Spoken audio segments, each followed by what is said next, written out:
ہم کوشش کرتے ہیں کہ اسی وقت جو ہے نا یہ نجاست ہم سے دور ہو جائے۔ یہ وہی بات ہے جو دین کا عمومی جو تصور پایا جاتا ہے، وہی تصور یہاں پہ ہے کہ جو نجاست عورت کو لاحق ہو گئی ہے وہ ناپاکی ہے، وہ طہر نہیں ہے، وہ طہارت نہیں ہے۔ اس نجاست کو نجاست ہی سمجھنا ہے۔ یہ میاں بیوی کا تعلق جو ہے نا آپس میں قائم نہیں کرنا ہے تو وہ اس حیض کے دور کو جو ہے نا جب خاتمہ ہو جاتا ہے، وہ پیریڈ ختم ہو جاتا ہے، اس کے بعد جو طہر شروع ہوتا ہے، جب یعنی یوں ہی ختم ہو جاتا ہے تو اس کے بعد ایک بیس لائن دے دی گئی، لیکن اصل چیز جو ہے آپ زیادہ جو ہے نا طہارت پہ آ جائیں، زیادہ بہتر جگہ پہ آ جائیں۔ وہ زیادہ بہتر یہاں یہی ہے کہ عورت نہا دھو لے اور غسل کر لے، تو پھر جو ہے یعنی تم یہ کام کر سکتے ہو۔ یہاں پہ جو بات کہی گئی تھی کہ جو افراط و تفریط آ گئی تھی، وہ افراط و تفریط یہ تھی کہ یہ جو صورتحال ہے اس میں کیا عورت کے ساتھ کوئی اور معاملہ بھی کیا جا سکتا ہے؟ یعنی یہ کہ یعنی گھر کے اندر، جو کہ ظاہر ہے کہ اس وقت کی جو ہمیں روایات سے پتہ چلتا ہے یا تاریخ سے پتہ چلتا ہے، یہود کے ہاں بھی اور ان مشرکین مکہ کے ہاں بھی یہ صورتحال پیدا ہو چکی تھی کہ عورت کو ان ایام میں، ان دنوں میں اپنے سے جدا رکھا جاتا تھا، اس کے برتن کھانے پینے سے جدا رکھے جاتے تھے، اس کا بیڈ جو ہے نا علیحدہ کر دیا جاتا تھا، اس سے انٹریکشن نہیں کیا جا سکتا تھا۔ قرآن نے یہاں پہ بات کر کے بتایا کہ بس ایک ہی چیز ہے جس کا تمہیں خیال کرنا ہے، باقی لوگوں کا اپنا سماج ہے، لوگوں کے اپنے خیالات ہیں، ان کو جو ہے نا وہ کرنے دیں۔ تمہارا بس یہی کام ہے کہ ان خواتین کے ساتھ بس یہ ان دنوں کے اندر یہی ایک معاملہ ہے جس کا تعلق تم نے نہیں رکھنا، اور اس کے بعد کب سٹارٹ کرنا ہے اس کو بھی واضح طور پہ جو ہے نا واضح کر دیا گیا۔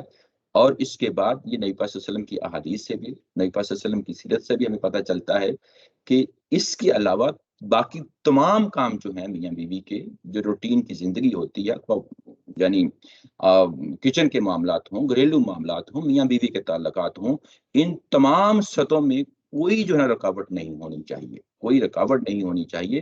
میاں بیوی کے بس ایک تعلق کو جو ہے نا یہاں پہ توڑا گیا ہے ان دنوں کے اندر۔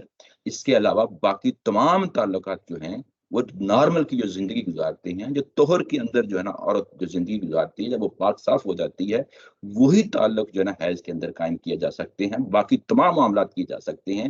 لیکن صرف ایک چیز ہے جس سے منع کیا گیا ہے، وہ یہ ہے کہ ان دنوں میں میاں اور بیوی کا وہ خاص تعلق نہیں ہونا چاہیے۔ وہ بات ہے یہاں پہ بیان کی گئی ہے۔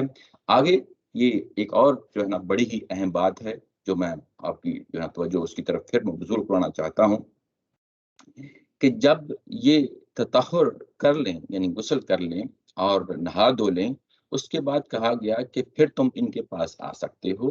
لیکن وہاں پہ بھی ایک اور بات ہے جو سامنے رکھ دی گئی۔ اب وہ کہاں سے آنا ہے؟ وہ یہ کہا گیا کہ من حیث امرکم اللہ، اب اسی جگہ سے آنا ہے جس جگہ سے اللہ تعالیٰ کی ذات نے تمہیں حکم دیا ہے، اسی جگہ سے آنا ہے جس جگہ سے اللہ تعالیٰ کی ذات نے تمہیں حکم دیا ہے۔ اب یہ کہ اللہ نے ہمیں حکم دیا ہے، پورا قرآن مجید پڑھ جائیں، احادیث جو ہے نا ہمیں دیکھ لیں، ہمیں ایسی کوئی چیز نہیں پتہ چلتی کہ کس چیز کے بارے میں اللہ تعالیٰ کی ذات جہاں پہ یعنی کوئی اور چیز اور ہے جس کا یہاں پہ حوالہ دیا جا رہا ہے، جہاں سے اللہ تعالیٰ کی ذات نے تمہیں حکم دیا ہے۔ یہاں پہ پہلی بات تو یہ یاد رکھیں کہ یہ کس حوالے سے بات کی گئی ہے۔ یعنی یہ جو پابندی لگی تھی حیض کی، یعنی جن دنوں میں یہ نجاست ہوتی ہے ان دنوں تم نے قریب نہیں آنا۔ تو یہ نجاست جو ہے وہ عورت کے کس راستے سے جو ہے نا وہ لاحق ہوتی ہے، یہ پابندی کیوں لگائی تھی قریب نہیں آنا؟ یعنی اصل میں وہی راستہ ہے جس کو تم نے استعمال کرنا ہے اس تعلق کو قائم کرنے کے لیے، اسی جگہ سے آنا ہے جس جگہ سے تمہیں حکم دیا گیا ہے۔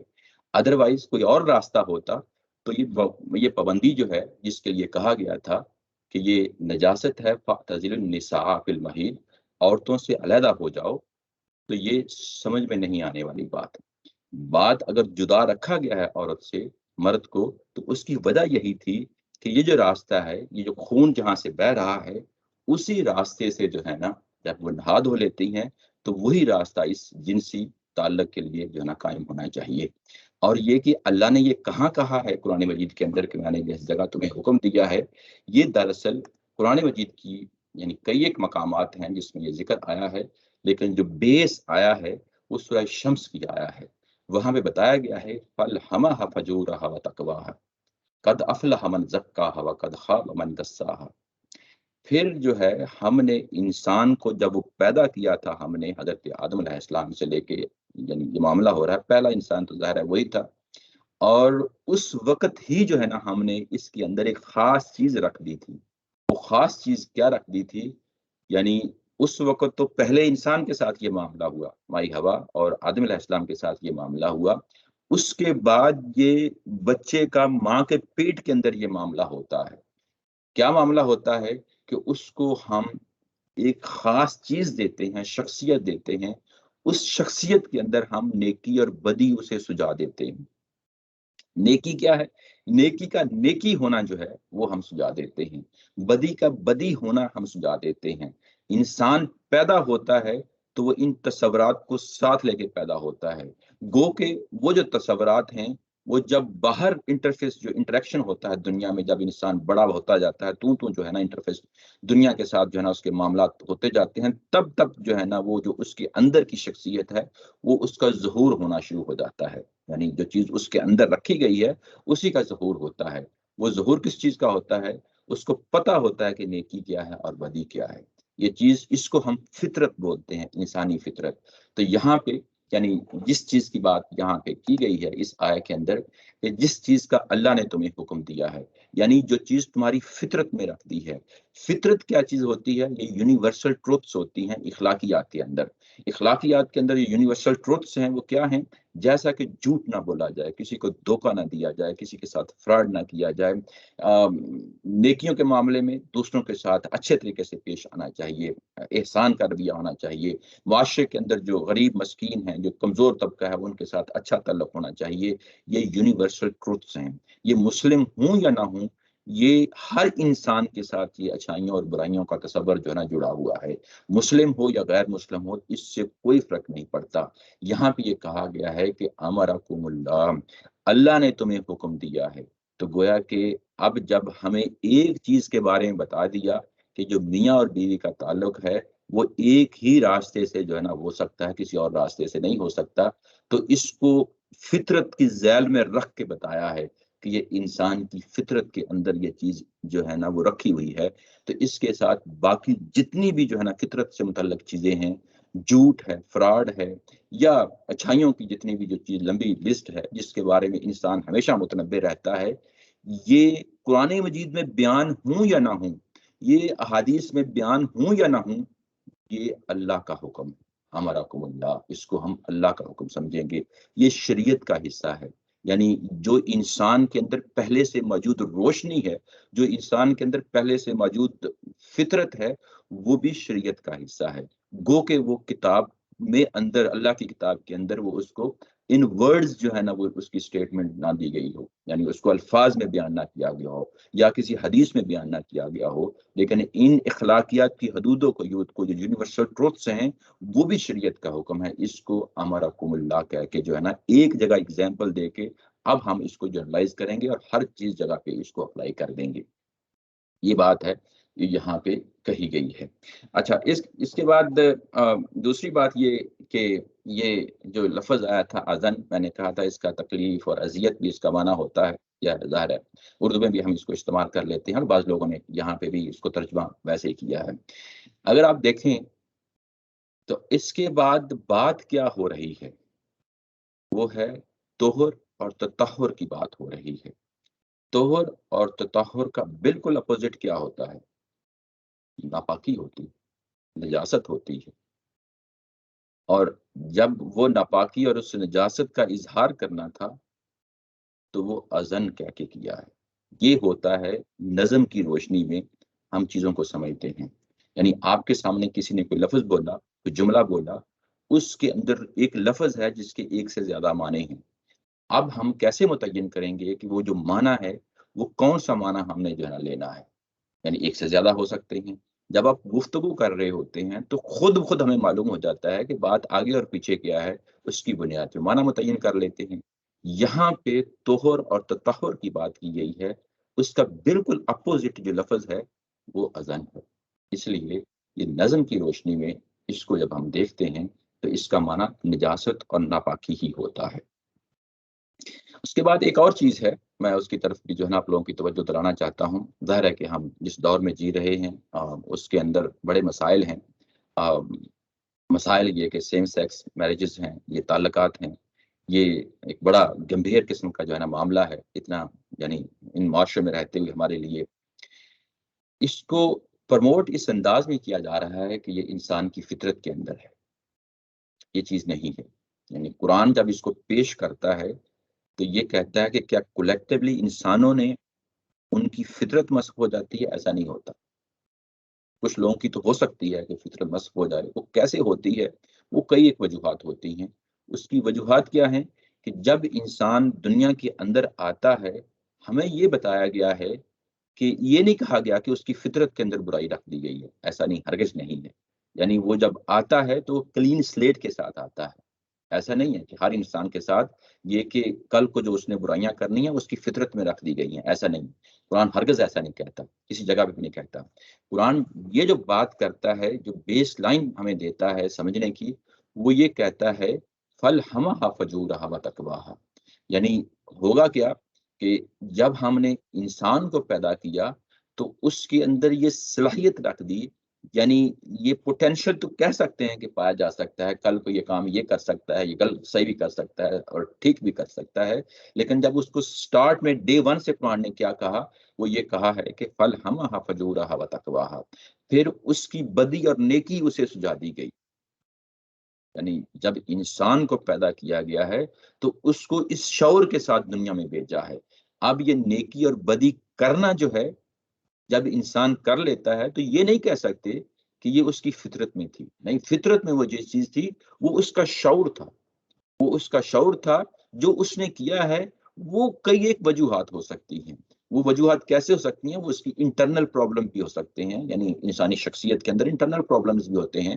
یہ ہمیں معلوم ہے کہ جب اللہ تعالیٰ کی ذات نے انسانوں کو پیدا کیا ہے تو اس کو احساسات، جذبات دیے ہیں، رجحان دیے ہیں۔ وہ انہی رجحانات جو انکلینیشنز ہوتی ہیں وہ بعض اوقات رانگ ڈائریکشن کی طرف بھی چلی جاتی ہیں۔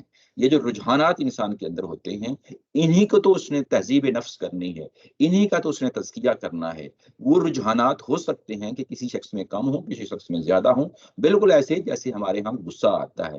بعض لوگ ہمیشہ کول ہوتے ہیں، ہمیشہ نرمی سے بات کرتے ہیں، کبھی بھی ان کو غصہ نہیں آتا، لیکن بعض اوقات قدم قدم پہ جو ہے نا غصے کا اظہار کر رہے ہوتے ہیں۔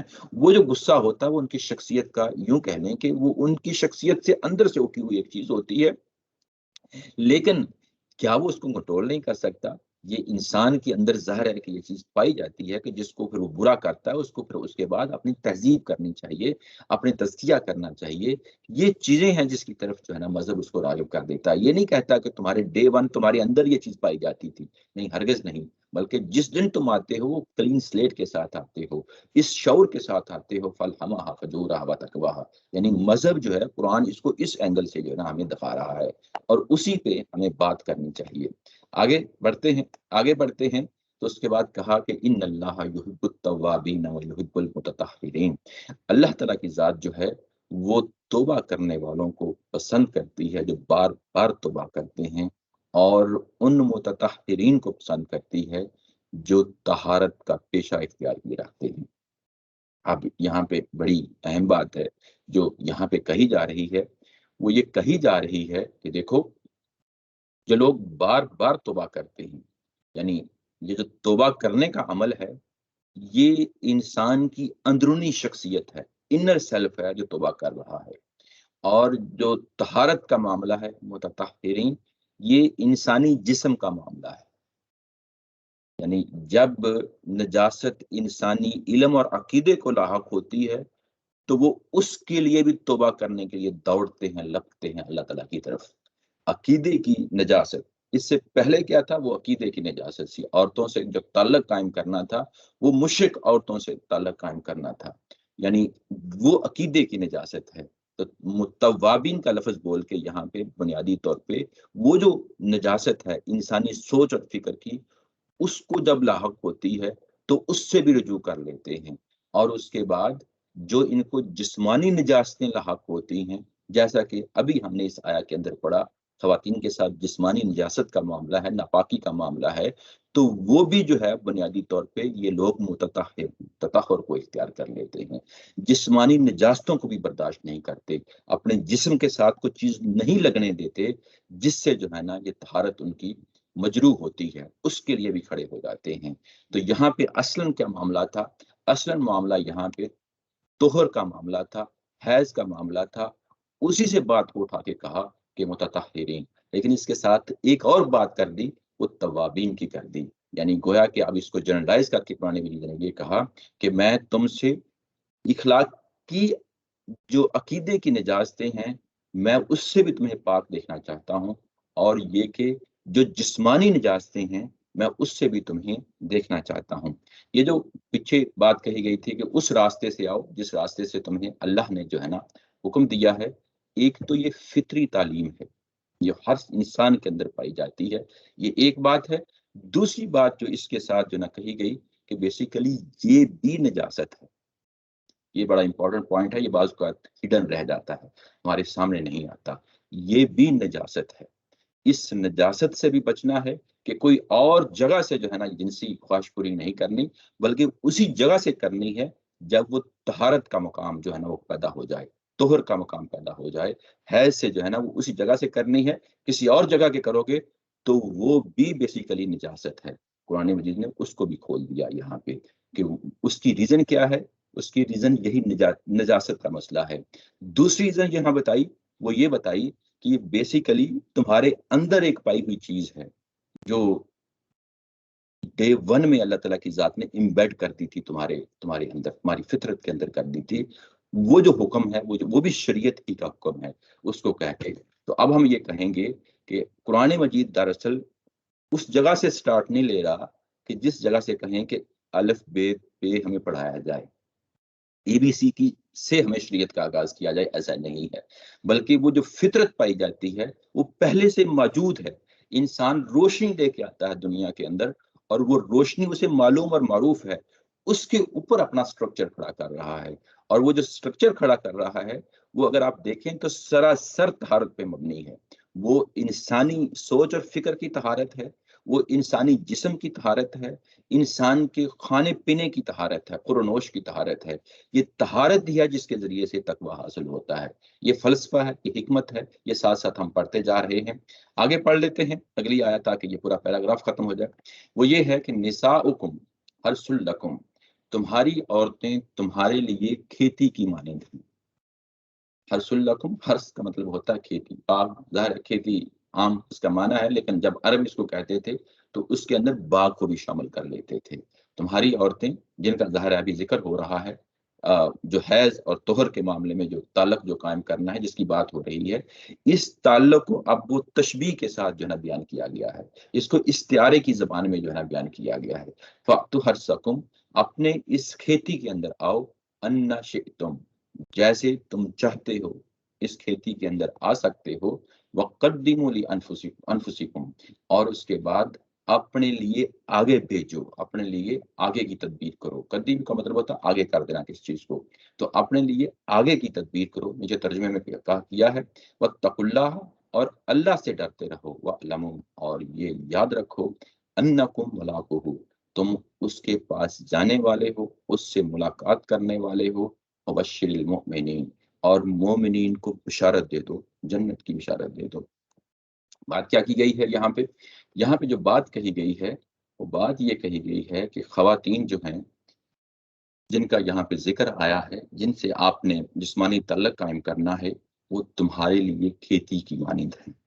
اب وہ جو بات پچھلی کہی گئی تھی اس کو اس طریقے سے بیان کرنا ہے کہ لوگوں کو یہ بھی محسوس نہ ہو کہ قرآن مجید نے اتنی بات اوپنلی بیان کر دی ہے۔